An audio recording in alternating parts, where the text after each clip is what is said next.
Hello ladies and gentlemen, today we are going to be getting into the warm ocean and cold ocean on page 592.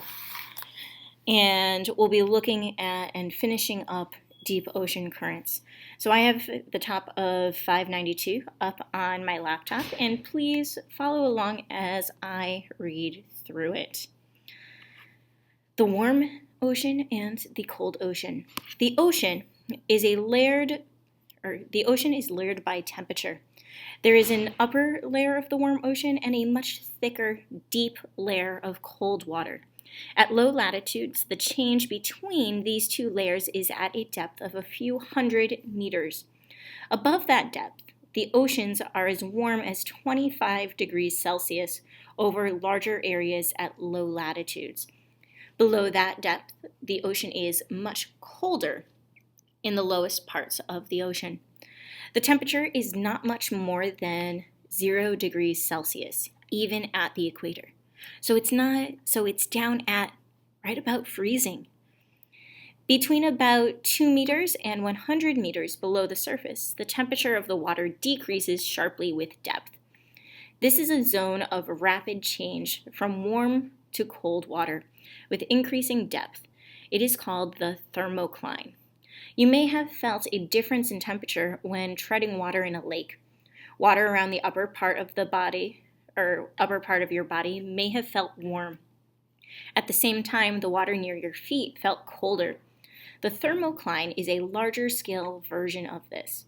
Cold water is more dense than warm water. Therefore, this transition zone is called a pycnocline. Pycno meaning density. The reason that the pycnocline, also the thermocline, is that the density of seawater depends mainly on the temperature of water. And when we look at these graphs on 593, you have the surface temperature up on the top, and you have the depth. And you can see that the surface temperature has a very is nice and warm, but then it drops very steeply. It has a very steep slope and drops and then levels out again. In the tropics, you see this as well. It's warmer in the surface and then it drops, not quite as steep, but still a lot, and then gradually evens out right around 0 degrees. And then at the poles, at your very high latitudes, you have still very cold water. It takes a little bit longer to drop and then drops down to right around 0. Here we have a sample density depth profile for water at the equator, tropics, and high latitudes or your poles. And again, they're looking at the density this time of the water. So you have your surface layer of water, your upper area of the water, and then your deep water. And in your surface layers, you have a much, you have a much lower density because we're going from 1.023 to 1.029. So going from the least dense to the most dense, and from the surface down to very deep depths. So you're starting out with a lower density, a lower density, a lower density, and then you see that rapid decrease before it evens out. All right. The circulation of the oceans on page 594. The warm, shallow part of the ocean is in a state of continuous movement or circulation. This part is above the thermocline. The cold, deep part of the ocean is also in a state of continuous circulation. The nature of these two circulations is very different. Oceanographers have been describing the circulation of the ocean for over 100 years. At the same time, they have also been trying to develop theories to account for it. It is a very complicated problem, and there is still much to be learned. It is a major area of research in oceanography. the wind stress on the surface of the ocean. The circulation of the upper layer of the ocean is caused mainly by the friction force exerted on the ocean surface by the wind. This friction force is called wind stress. Any material, whether it is a gas, a liquid, or a solid, exerts a friction force on some other mass of material when it moves, slides, or flows across that other material. Hold your hand horizontally in front of your mouth, palm down, and blow across it. So you can feel the friction force of the wind on your hand. So you saw me do it just a minute ago. I want you guys to try it as well. And here we have the surface winds on the ocean and how they can produce waves that are hazardous to boats, but you also have a certain amount of friction between the ocean and the boat, the ocean and the air, and that can be your drag because of friction. The wind blowing across the surface also makes waves on the water surface. Water waves are very important features of the ocean surface. This is partly because when they grow to be large, they are a hazard to ships. Also, when they reach the shoreline, they can cause coastal erosion.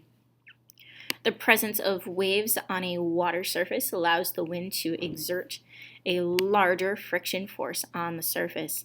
This is because the wind can push against the slowly moving waves. The Coriolis Effect. Man, that Coriolis Effect keeps coming back. One of the basic principles of physics is that a mass of material moves in a straight line at a constant speed unless some force acts upon it. This is Newton's first law of motion. This law applies to everything, whether it is a moving planet or a rolling ball. When water in the ocean is set to motion, it also tends to move in a straight line. However, what makes this seemingly simple idea very complicated is that Earth is rotating under the water while it is moving in a straight line. You are rotating with Earth. So it looks to you as though the water is moving in a curved path. It takes a force to make a mass of material move in a curved path instead of a straight line. The force that keeps the moon moving in an elliptical path around Earth is gravity. The force that seems to make the water or air move in a curved path is called the Coriolis Force. It is not really a force, but to someone rotating with Earth, it seems like a force. Scientists use the word counterintuitive for things like this. Your intuition tells you one thing. However, the real-world situation shows you something very different. The overall circulation of the ocean depends in a very fundamental way on the Coriolis effect. So, ladies and gentlemen, at this point, I would like you guys to jot down the main ideas about each of these different sections.